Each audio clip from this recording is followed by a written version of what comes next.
Hey, morning. You know what time it is. It's Leith Van Onselen time. Co-founder there, macrobusiness.com.au.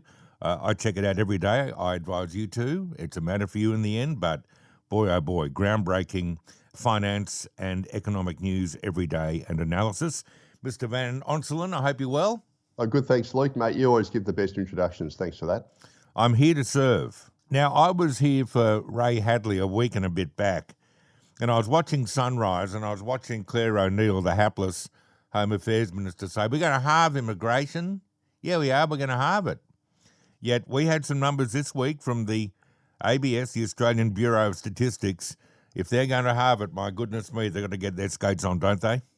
Oh, absolutely, mate. Look, I'm looking forward to the day that you and I don't have to get on and do a segment where we talk about the crazy migration numbers, because it seems like it's just Groundhog Day every week, doesn't it? It does. But yeah, mate, this week the Australian Bureau of Statistics released their monthly permanent and long-term arrivals data, which once again, and this was for February, smashed all records. So basically in February, Australia recorded the strongest monthly, quarterly and annual net permanent long-term arrivals data on record. We had 105,500 net permanent long-term arrivals just in February.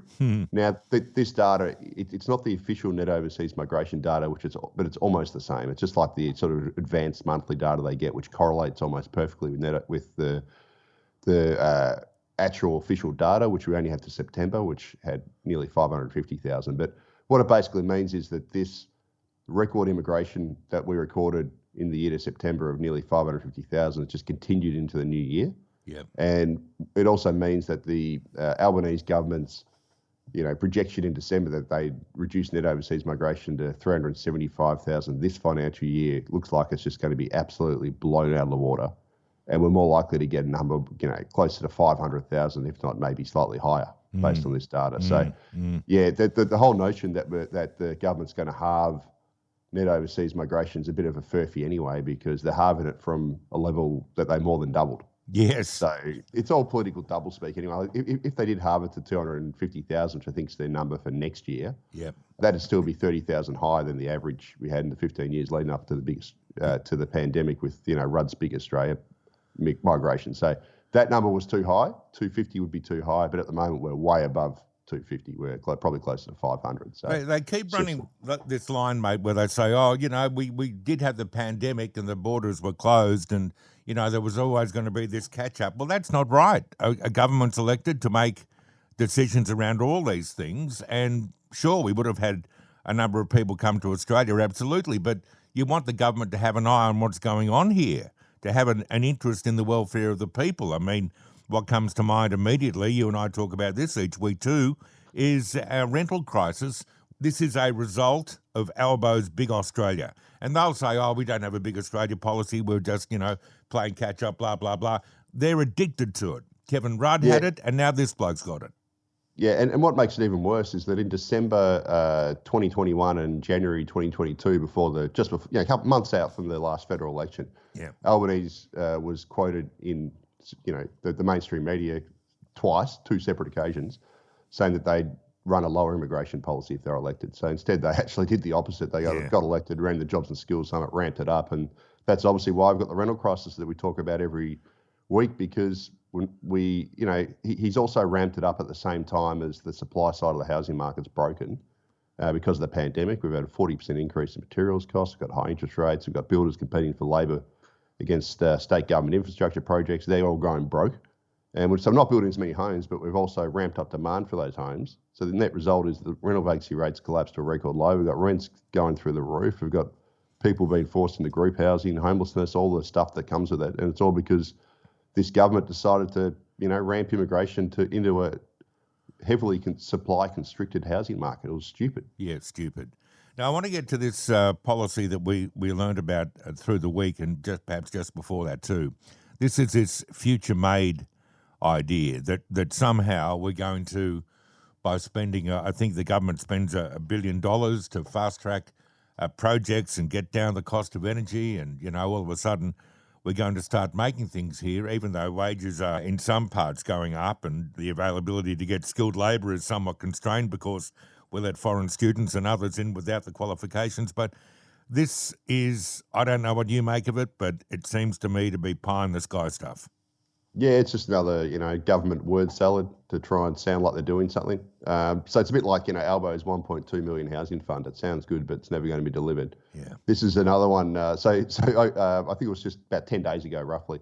The Albanese government announced that it's going to do this, quote, future-made subsidies for low emissions manufacturing. So basically, they want Australia to build solar panels and all that sort of stuff, even though we can import them from China for cheap because they're the world leaders in it. Yeah. And it's typical pick winners.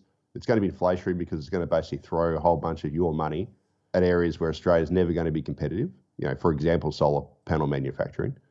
And at the same time as Australians have been compelled into renewables, the government's going to increase their costs by requiring us to either buy Australian-made or support or to subsidise these panels, and it means you're going to pay more. And really, the government should just let us get the lowest cost renewables from the lowest supplier. And at the same time, if they really want to boost manufacturing, there's a way to do it, Luke, and that's deliver us cheap energy prices. Because we got on the east coast of Australia, we've got some of the highest gas and electricity prices in the world, despite the fact that we are an energy superpower. We export about 80% of our gas. Most of it goes to China.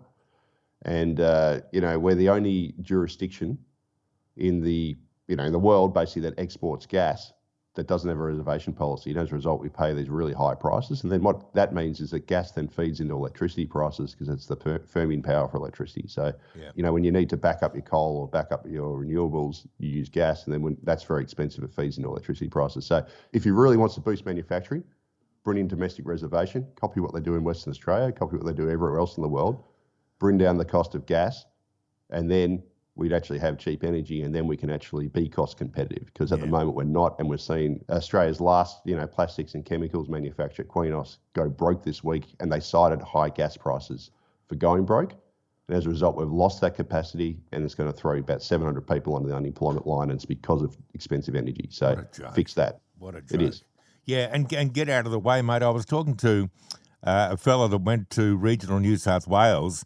There was an organisation, I think near Dubbo, that wanted to extract a rare earth mineral, which is used in manufacturing. They've been waiting, I think it's 2 decades.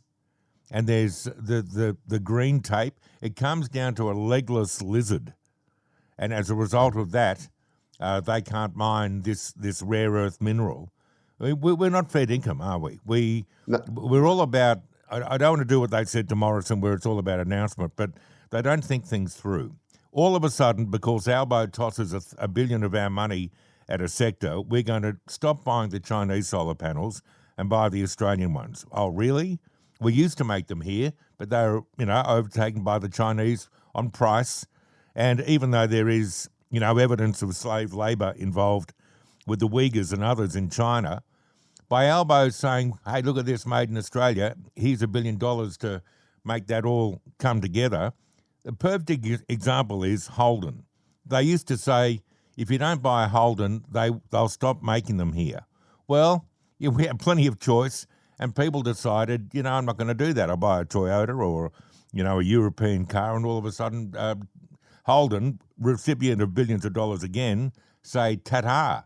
But to think that Albo is going to rearrange the way we buy solar panels for $1 billion in that whole sector, you just want to rip your hair out. I don't think I've got any hair left to rip out, to be honest.